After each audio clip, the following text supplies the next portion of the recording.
Hey everyone, thank you so much for joining me again today on That's It, That's All. That's it, that's all. This is Composy talking about one of our favorite topics, The View, from today, April 26th. Joe Biden was on the show, and that was the majority of the show. Hot topics were short, and I'll just go ahead and start with that first. The first part of the hot topic was about Joe Biden being on the show and the ladies' excitement with that. It is a historical moment. As I've mentioned in a previous video, I was a Barack Obama supporter, and a part of that support came along. Joe Biden was part of that package, I should say it that way. And I thought he did an excellent job as a vice president. I thought he served in that supportive role very well for President Obama. With all that said, he does seem to be having a bit of a difficult rollout as far as from the time that he is announced in Charlottesville to even now. And some of that has to do with the Clarence Thomas hearings before he was seated to the Supreme Court, and Anita Hill congressional hearings where as most of us already understand and know the history on this, she testified that there was sexual harassment that went unchecked, and that the allegation in itself is one thing, but what people are upset with Joe Biden about and what they feel like he is missing or fails to appropriately apologize for is the fact of he is the one who had control of that hearing. And the way that the hearing was set up was very biased against, she's now Dr. Hill. But it was a very biased way that it was set up, and it did not allow for other persons to come in that will be able to testify on her behalf and also testify to the fact that they were going through the same things with now Supreme Court Justice Clarence Thomas. So there's that, and people are feeling like he's not taking direct responsibility. There also is the issue of his announcing in Charlottesville. The activists that are there, some of them, not all, are feeling like he is basically using them as a prop and, as a prop. I guess that's just really the best way to say it. Actually, the young woman who was murdered by one of the neo-Nazis there, that I'm going to remind you, Donald Trump said there were fine people on both sides there. The young lady who was struck down and murdered by a neo-Nazi that was out there at that rally, Heather Heyer, her mother has spoken out about Joe Biden announcing in Charlottesville, and actually she said that she did not know that he would be using her daughter's name. Now, again, all of that is making for a very messy rollout because it's distracting from what it is that I'm sure Biden wants to do. We still have quite a ways to go until our primaries really kind of start cinching down, and also until our general election. So a lot can happen in that time. A lot can happen in that time, as we saw in 2015-16. But so far, it doesn't look great. I wish him the best.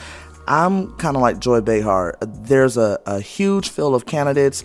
Most of them are saying pretty much the same thing, with very, some nuances in there in between the candidates. But most of them are pointing what I agree with. They're pointing in the right direction.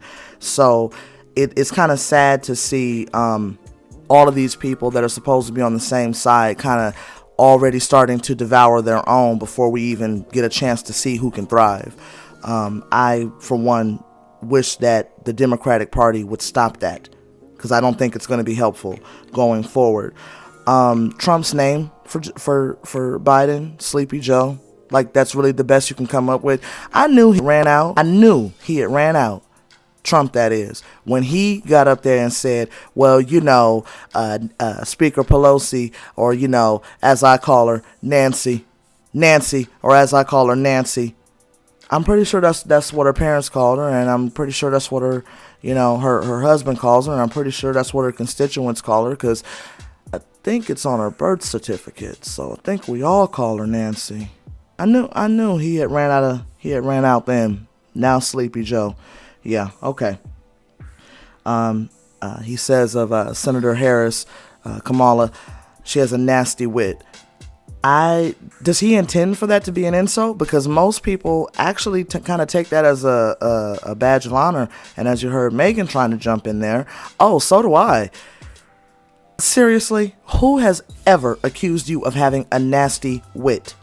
I can imagine, that they may have accused you of being nasty in some way or another. But having a nasty wit, I don't.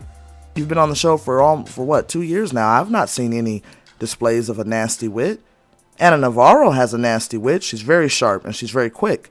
And that's what a nasty wit means. When you put those things together, the context of those two words is to be sharp and to be direct and to be very funny and to be very quick about it.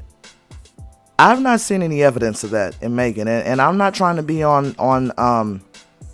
the I hate Megan train. I think I mentioned in a previous video, prior to Megan being on The View, I actually thought she was an excellent representative of a young conservative woman. She seemed very direct and very well-spoken, just very sure of where she stood in her politics and in her policies. So I've not been somebody who's been like, oh, I hate Megan and I just, hate all the conservatives on the panel. Yeah, their talking points are always annoying, but that's par for the course, and I think that's part of what we love about having a conservative on the panel, or if you're a conservative, having all those liberals on the panel. Their talking points may be annoying to you, but hey, that's kind of some of the enjoyment of the show. It's the other views. What Megan has brought to the show is not just a conservative view. She has brought a lot of nastiness to it. That nastiness, yes, I see that. A nasty wit, no. I totally agree with Sonny. Mayor Pete Buttigieg is absolutely brilliant. I have seen him on a few different shows now, and every time I've seen him, I've been thoroughly impressed. But again, this is a huge field of candidates. All of them seem to be quite qualified. They all pretty much are speaking the same speak. It's just a matter of nuance and how to get there and the best way and the best foot forward. And I guess in public perception, the best person to go against Donald. But, I have to say, I had a hallelujah moment when Anna started talking about Franklin Graham. Anna started preaching. As my grandma used to say, went from preaching to meddling. She really started preaching when she was talking about how, how dare this man? How dare Franklin Graham? You calling yourself a reverend and doing all this. And you would sit here and defend a man who's been married 3 times, who is a known adulterer, sleeps with porn stars, Playboy bunnies and all this, while his wife is pregnant and or just had a baby or whatever else the case may be. You want to condemn Mayor Pete Buttigieg, who's in a loving, committed relationship with one man. That's condemnable to you. But what Donald Trump has been doing and talking about grab him by the everything, well, not the everything, but we know what we said. I'm not going to say it. To say that you pop a Tic Tac and you do that, that's totally acceptable, though. Now, if Mayor Buttigieg said I pop a Tic Tac and grab men by the butt or by the whatever, I guarantee you, Franklin Graham will be talking all about, in addition to his what he's already saying. There will be a lot more talk about, oh yeah, well, this depravity and this and that and the other. But you don't see anything wrong in what Trump is doing. Yeah, Anna got to preaching on that. The rest of the show was about Biden, and I've already kind of given my thoughts on that. So I just really appreciate you guys taking your time to listen again. And please subscribe to the channel. Set your bell notifications on so as soon as a video drops, you'll get the notifications and we can get to engaging on these topics. And we just really appreciate your patronage and your support. And for now, that's it. That's all.